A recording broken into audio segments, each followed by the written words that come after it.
So I wanted to dive a little bit further into the cost of this business, how much moolah I'm spending on it and continue to spend. That's what business is. It's spending money until you finally make a dime. I kind of brushed over that in my last video. Still go check that video out, by the way. But I don't love how I kind of downplayed the significance of the purchasing phase. You know, I said junk removal is low cost. It is low startup cost and low ongoing expenses. And that is true in the grand scheme of entrepreneurship, and compared to other businesses that you can start, yes, junk removal is on the cheaper side.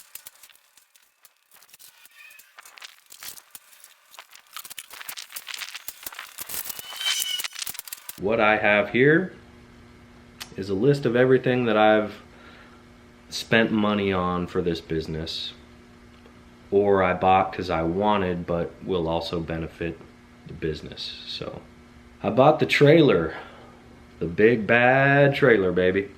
That right there is more expensive than all the rest of this stuff combined. So there you go. Bought the trailer.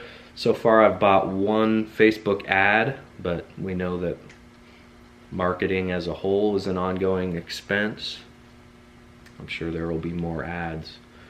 Updated my car insurance. This one made the list because it took money out of my bank account, but you have to buy car insurance anyways, so that was a pre-existing expense, but I updated it to commercial insurance.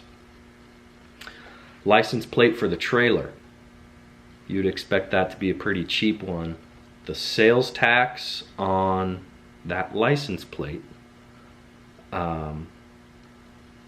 was like more than triple the cost of the license plate. So sales tax, I don't know who it helps, but it screws me. LLC, that costs a little bit of money to get officially. The trailer signage and the truck decals. Insurance, business insurance. Bing, bang, boom, had to do it. I'm trying to get commercial clients, so had to get some insurance. Website / domain name. Just another thing you gotta buy, man. Just another yearly tax on the American man. You have to continue to buy a website. Of course, you need a host and you need, yeah, you cannot buy a website, you have to rent it annually. That's the big thing that I wasn't aware of coming into this, but it's not expensive, it's just annoying. It's like, why, man? Shirts, I got some swag coming, baby. I got like some nice sun shirts with my logo and some cool shirts. I've got like 4 of them coming. I'll probably need more. Business cards, door hangers, office supplies. I got like a folder for my banking stuff. That wasn't much, but made the list here. Trash bags, gotta have them. Trash barrel. Sawzall.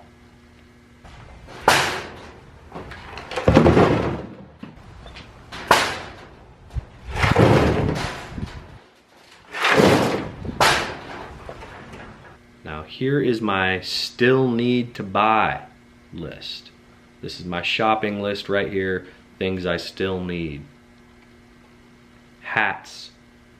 I gotta get a hat with my logo. It's the main thing I want from this. I want hats with my logo on it more than I want my own business. I love hats. Okay, and I want my logo on hats. So I'm gonna make that happen. I don't care if this business fails. I will wear my hat to the business funeral. Excited about hats, obviously. Gotta buy them. Wheelbarrow, circle saw, circular saw, what are they called? One of these. Oakley Meta sunglasses. Now this is pushing it. You know, do I need these? This probably isn't a need. This is just gonna make the content so much easier for me. I'm so bad. I'm bad at YouTube. I'm bad at everything. By the way, follow me on TikTok, Instagram, Facebook, all that. I'm gonna end up being a lot more active on those just because it's so much easier to make those types of videos as opposed to YouTube videos. So please go follow the TikTok. As I was saying, I'm just bad at picking up the camera. When I'm working, I'm not thinking about how to get the most creative shot. I'm not thinking about filming at all.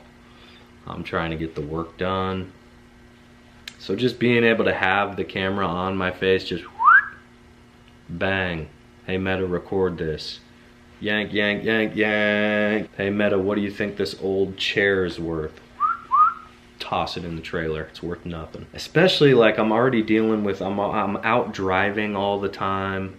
So the phone calls, just being able to answer with your sunglasses, and they're cool. I get it. I don't need them. A pry bar. I need a pry bar. A deck pry tool. If I start to land some deck removal jobs, which I am hoping to get some demolition jobs, I'm gonna need, there's a very specific like flooring pry tool. Shovel, have one I'm using. Probably buy a new one at some point. Push broom, I have one I'm using.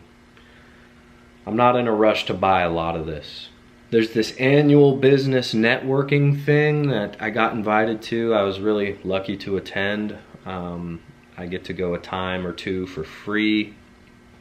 It's a really cool networking, just you're with other business owners and business people. That is an annual fee that I have not decided if I'm gonna pay yet, but could be helpful for my business. A new dolly, have one I'm using whenever. Most of this is if I make enough money, I'll buy it.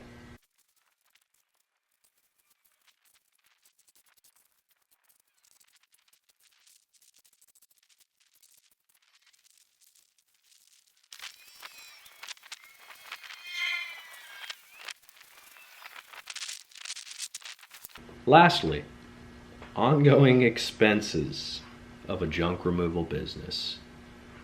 Dump fees, baby. They're so much worse than I could have ever had a nightmare about. My first dump fee was 190 bucks. Granted, 100 of that was due to me not being a resident in the county that I was in. Regardless, dump fees are insane. The minimum in my area is 70 some dollars, so I gotta drive up to somewhere else to dump. You want your profit margins as high as they can be, obviously. Fuel. You're gonna be driving way more than you would otherwise if you have a junk removal business. Fuel is a big expense. Saw blades, ads / marketing, all ongoing. Always gonna be buying new merch, new updating business cards, flyers, and then your social media if you're buying digital ads. You're driving into the landfill every day, into the scrapyard every day. Flat tires. Not bad, but a long list, right? I wanted to just make this video because yes, a junk removal business is on the cheaper side compared to other businesses. But you shouldn't just jump in and say, hey, junk removal's a cheap business, let me jump in and start. You should probably have a plan, a financial plan, do your financial projections, do a strong business plan, have some money saved, no matter what business you start. We'll see you next time, baby.